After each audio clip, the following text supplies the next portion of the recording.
Hey, what is going on, everybody? We are back. I mean, we had videos over the past week. It's been a long time since I've sat down and actually recorded a video, almost 2 weeks, because we were gone. I went to Florida for a little while on vacation, checked out the new Universal, Epic Universe, for a little while, and then went to card party. I got home last night, and now I'm sitting here. So every video that came out last week, those were all pre-recorded, and it was I wanted to try new things. I don't know. We're going to talk more about that on Thursday. There's going to be a shift happening. I am very, very excited for that, but I'm not going to talk about that in this video because there's a lot of weird stuff going on that I really want to address. And I had a lot of time to think, obviously, with plane rides and the event and everything. So we're going to jump into some weird stuff that's going on in the Pokemon card world right now. But before we do, we're getting really, really close to Friday. And Friday's a big day because it's when we give away this entire master set of Destined Rivals. So we do this for every single set release.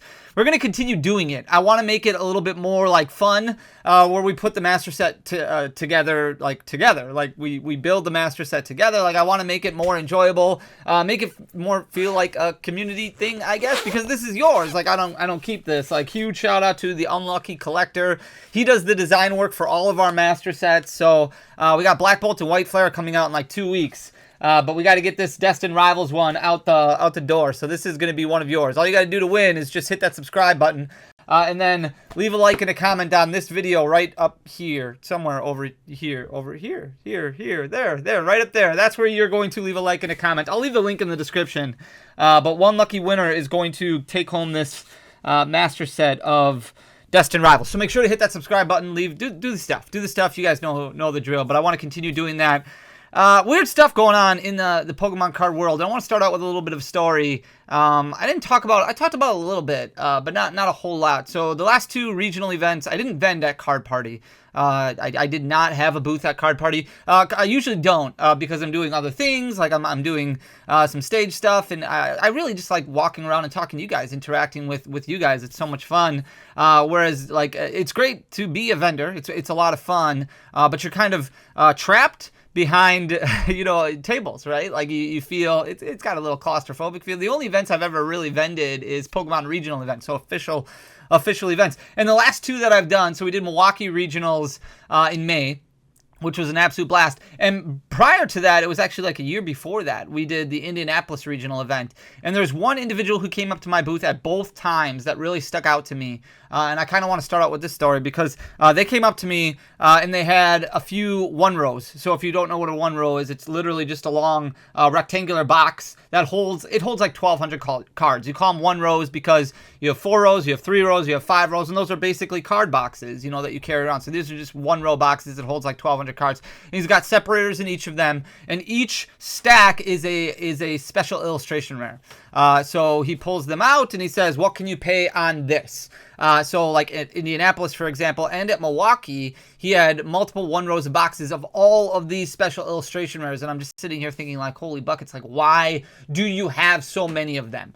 And typically at a show, we try and stick around, 70%, 75% as far as buy prices go. Some of them we'll do a little bit more on, especially early on. If you come to a regional event and you hit us up Friday afternoon, we'll usually do a little bit more because we can immediately put the cards, price them out and put them in the case. So that way they move. So we know, if it's super liquid, like a Charizard EX SIR from 151 sells a little bit better than I don't know, Nimona from Paldean Fates. That's just how it works. It's more liquid of a card, so we can pay a little bit higher. We might be able to do 90% on some of those because the margin is a little bit better, so we can put it out in the case right away and hopefully sell it throughout the weekend.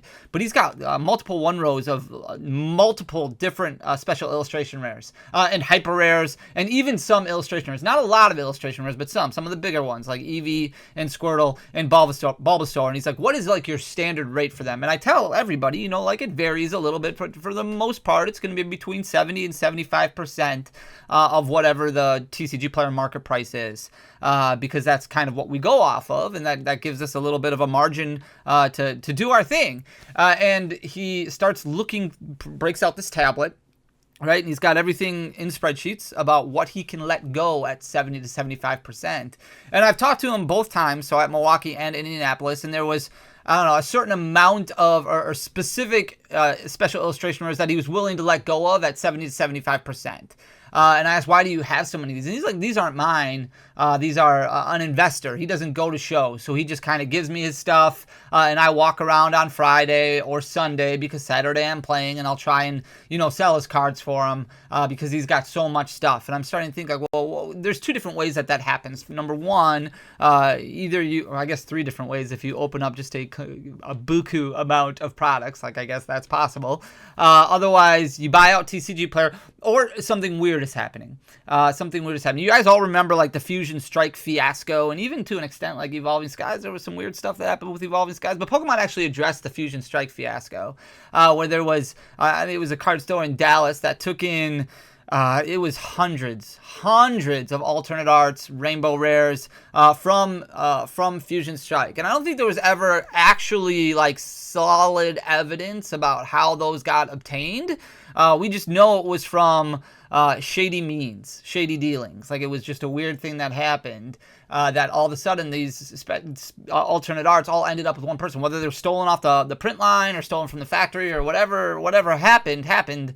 Something weird happened. And the card store that was taking these in, that was buying them all, ended up alerting Pokemon right away, talking to Pokemon right away, saying, hey, I don't know why somebody has this many of them. They did their research, they did their due diligence, and they determined, like, this is some shady. Like, this is super sus. Something weird happened with this.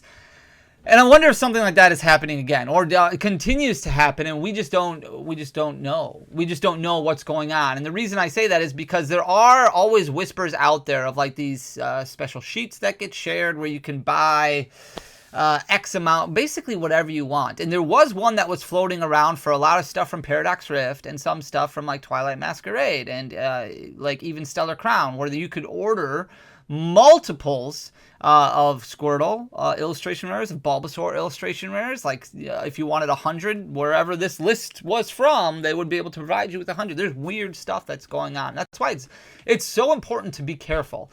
So anyways, this guy comes up, he's like, these are the ones that I can let go at 70%, and he breaks them out, and one of them was like the Charizard EX from Paldean Fates. Well, even at 70%, this is Friday afternoon, and we bring a decent amount of money along to buy stuff, but not an endless amount of money to buy stuff, and you want to be able to buy throughout the weekend, and you don't want all your focus on one item. So he's like, how many do you want at 75% for these Charizard EX special illustration rares from Paldean Fates? And I was like, how many do you have? And he said, he whips out this stack about this thing. He's probably like 100 of them.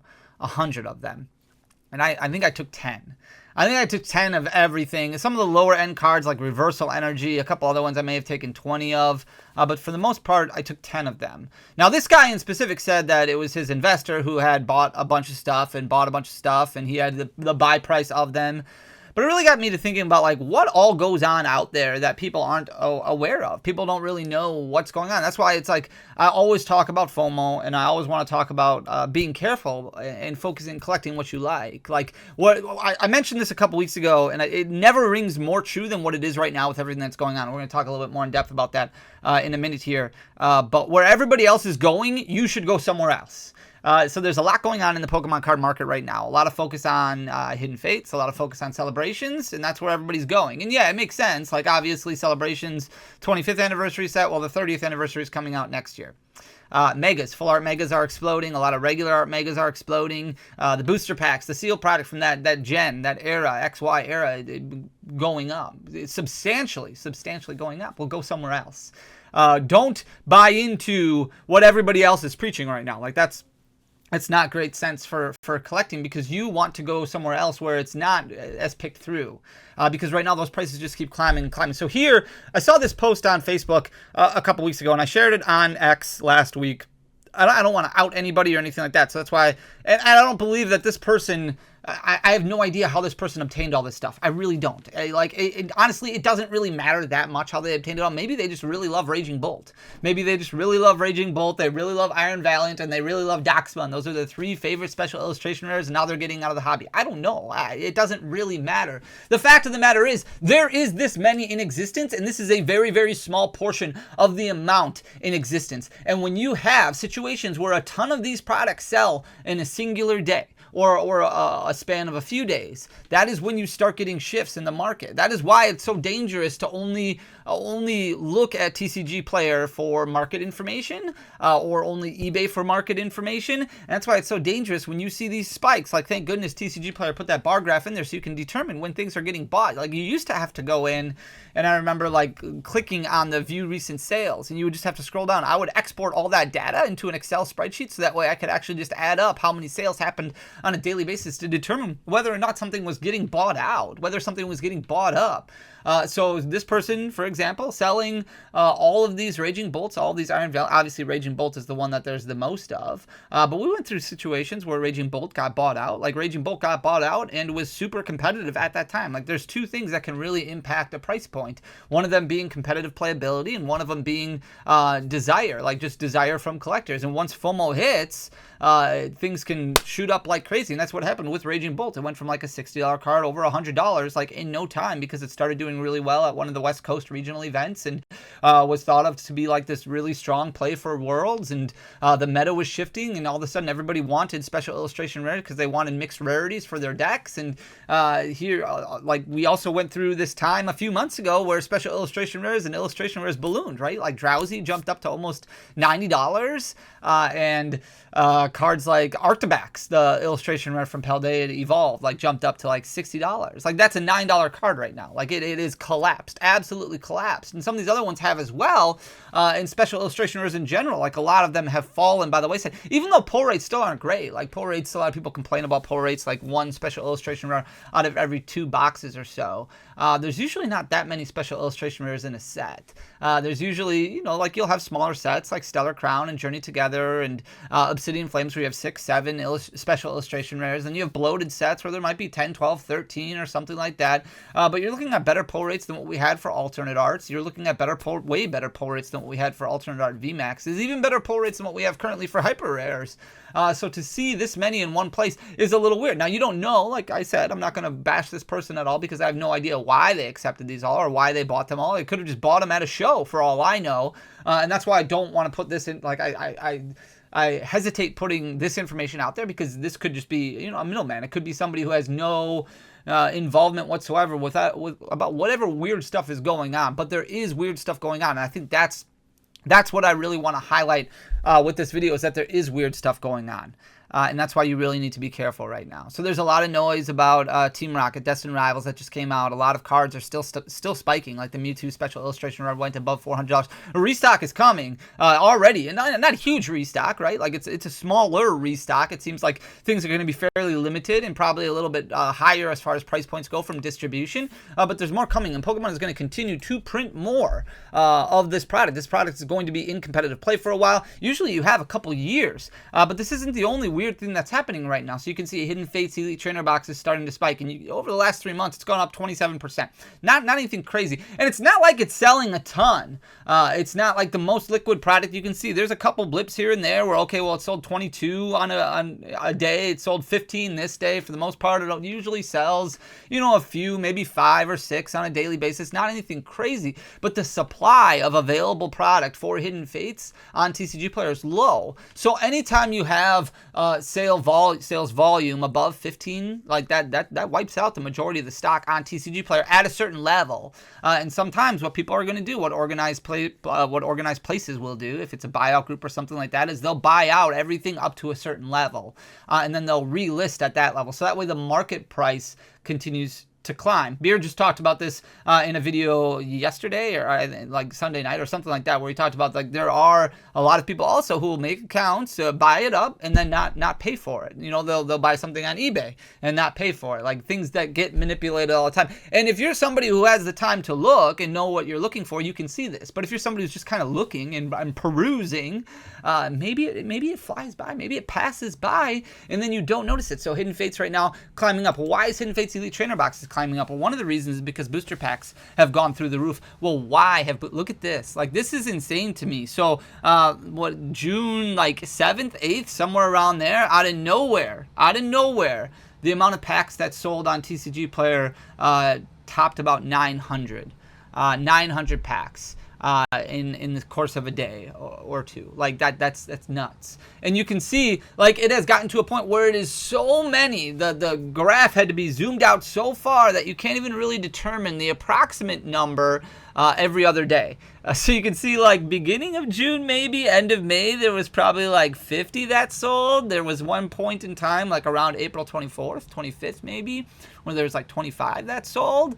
But every other day there's only, I don't know, what, 5, 10 maybe, like a small amount. But what it's done is it has shifted the price point up, because there are still purchases that happen, even if it's just one or two. But since that one or two buy is happening, that buy of one or two is happening, that reestablishes a new market price. And then you have this giant jump in Hidden Fates booster packs, all the way up 23%. So now sitting at $34.62. Whereas before, back in April, it was sitting at $26.68. So it definitely continued to climb. But this is the big one right here as far as the Hidden Fates ETBs go. This Moltres and Zapdos and Articuno right here, it's up 151%. Now, you can argue this two different ways. This card was undervalued. And if you want to say that, go nuts. Like, that's fine. That is more than okay to have that opinion. Like, tag teams are hot right now. We know that. This is the only card where there's, what, 3? Or one of the only, I think there's like 2. 2 cards that have 3 different Pokemon featured on it. Like, you have one other one besides this one, Moltres and Zapdos and Articuno. And this is the only, like, stained glass variant that ever existed. This is a very, very cool card. Beautiful card. Is it worth $125 raw? I mean, that's up to you to decide. It clearly, people are buying it. Now, there's people who are buying it because they don't want to miss out on it. They don't want it to go up higher. They look at the price of the ETB and they're like, well, the ETB is $370. I'm not going to pay that, but I do want this card, so I'll just pay $125 for it. But it's crazy the amount of attention that this card has gotten. But then it's a ripple effect as well, because that affects other promo cards from specialty sets also. So then you start looking at the Greninja Gold Star, which we'll look at in a second here, and then you start thinking, well, what about the Mew EX, the Sunset Mew? That's a beautiful card from 151, and it was only available in the Ultra Premium Collection.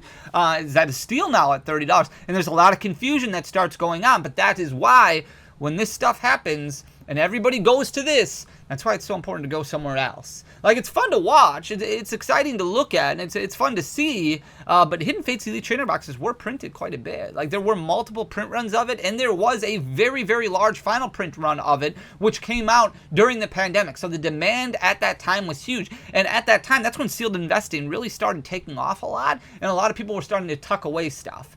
So there probably is a vast amount of Hidden Fates Elite Trainer boxes kind of just tucked away still, which means this card is still fairly accessible, at least in my opinion, but continues to climb and continues to climb. And if you start looking at the pop reports for it and the PSA prices for it, not as reflective of that price point. So PSA 10s selling for about $450 right now, and if you look at the amount available in PSA 10, 23,978. That's a lot. So there's 39,000 of these graded, which is a lot.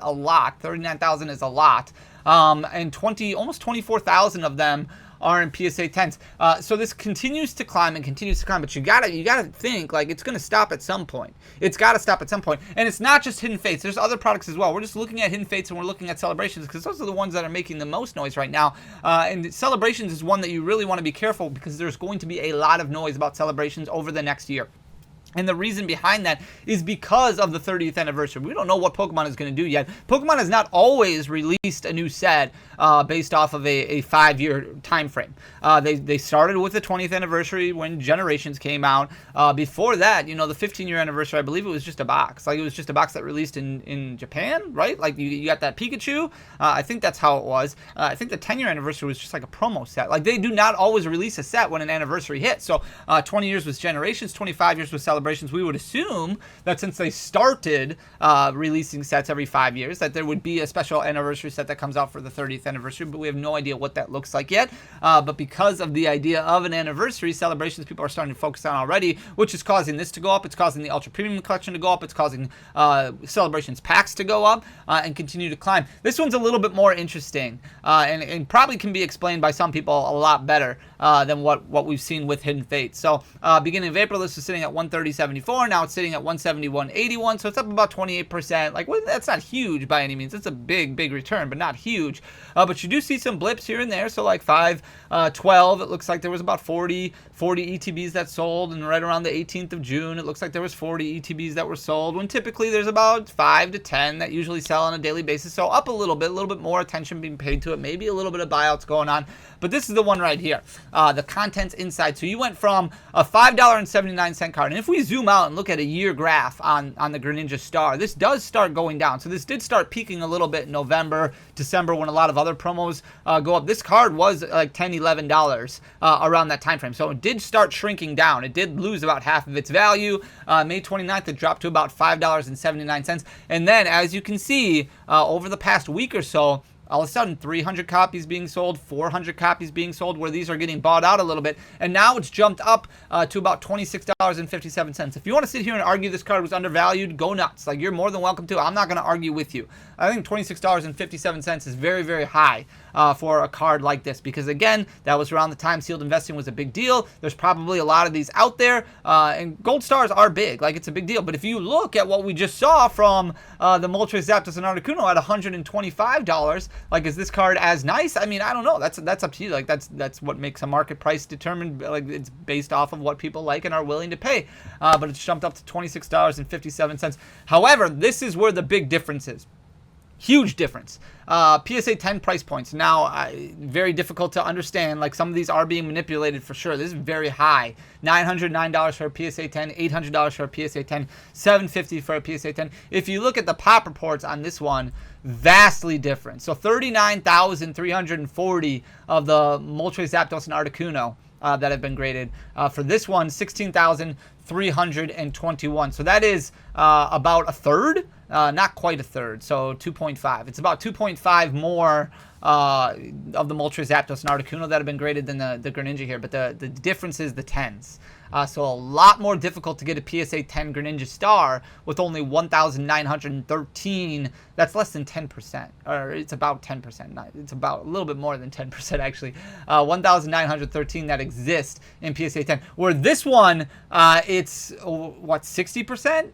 24,000 of 39,000. Like, that's significantly higher of PSA 10s in existence than what we're seeing from the Greninja Gold Star. So a lot more difficult to get a Greninja Gold Star than it is to get a Moltres Zapdos and Articuno. So you can argue a little bit, justify a little bit that way, but there is a lot of noise going on right now. And I like talking about this stuff for multiple different reasons. Number one, if you have copies of the Greninja Gold Star and you can sell them right now for $26.57, now might be the time to move off of them, especially if you have extras of them. Could it go up? Yeah, sure. It could go up. It could go up to $40. It could go up to $50. It could be $125. I don't know. That's determined on what you value it at and what you're willing to get out of it. But are you going to be really upset if you don't hold it, or if you sell it now and you don't hold it for a couple years, and a couple years it hits $150? If you could use, let's say you bought it at $5 or $4 or whatever, you could use that extra $100 now to buy something else that you want. You don't know if you're going to be involved in the hobby in 4 or 5 years. You want to, you see another card that you really want. Like, $26.57 to me, that just seems high. That seems high for this card right now at this